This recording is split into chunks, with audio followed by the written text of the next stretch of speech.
Hi guys! Welcome back to my YouTube channel. It's me, Mitch Cat again. So, kung di ka pa nakaka-subscribe sa channel ko, please subscribe and click the bell button para updated ka sa mga video na susunod kong i-upload. Yes, so for today's video is maggagawa tayo ng napakasarap na merienda which is patok na patok pang business and all-time favorite natin mga Pinoy, ang saging kong yelo.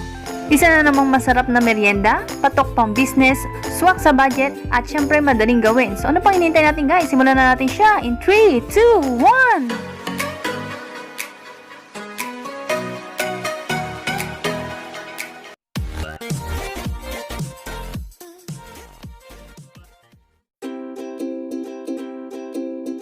1! So syempre kakailanganin natin ng saging na saba,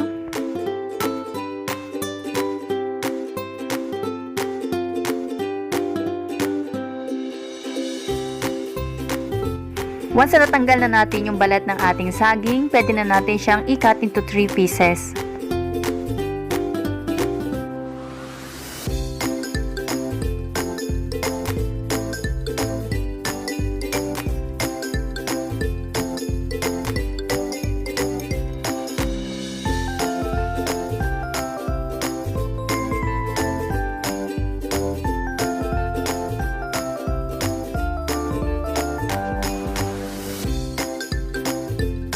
Tapos na nating mahiwa yung ating mga saging, so i-set aside muna natin siya. So sa isang kawali, kailangan natin ng 1 cup of water.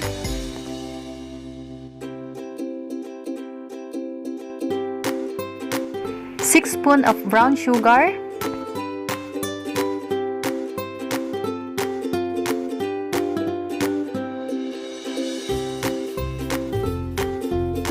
So, haluin lang natin siya, continuous lang yung paghalo para ma-dissolve yung ating brown sugar.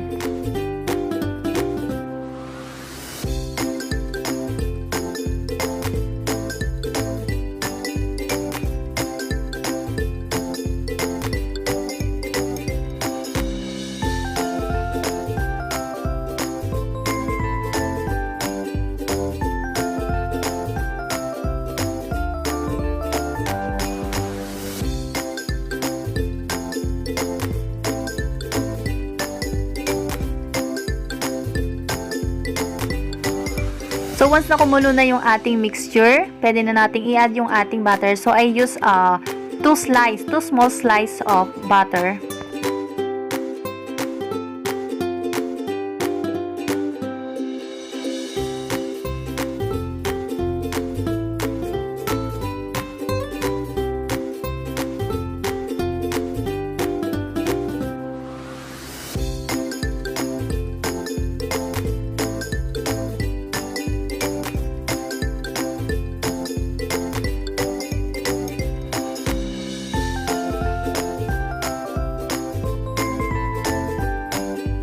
So once na thick na or malapot na yung ating mixture, pwede na nating i-add yung ating hiniwang saging earlier.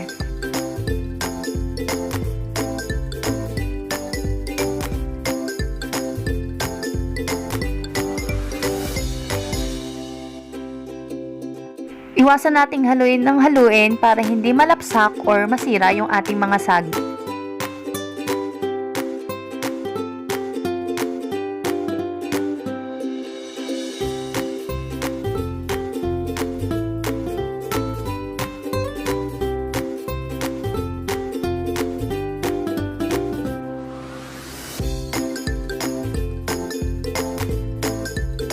Once na lumapot na yung mixture at dumikit na sa ating saging yung caramel, pwede na nating i-turn off yung ating apoy.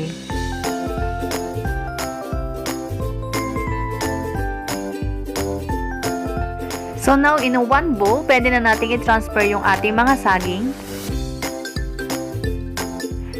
Then add cooked sago. So lalagay ko na lang sa description box below yung ating link kung paano magluto ng sago na walang natitirang puti sa gitna. Now you can add crushed ice or cube ice. Cube ice lang yung available dito sa akin, so cube ice yung ginamit ko, pero mas masarap kung crushed ice yung gagamitin nyo.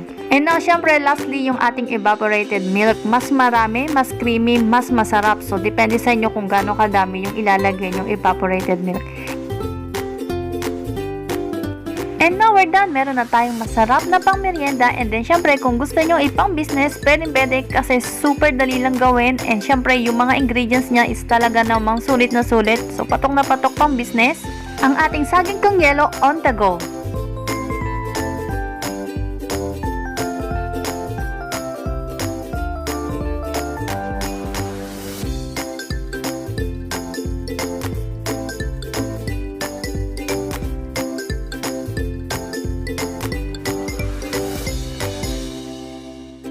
So, kung nagustuhan mo ang video na to, don't forget to give me a like, comment, share, subscribe, and click the bell button para updated ka sa mga video na susunod kong i-upload.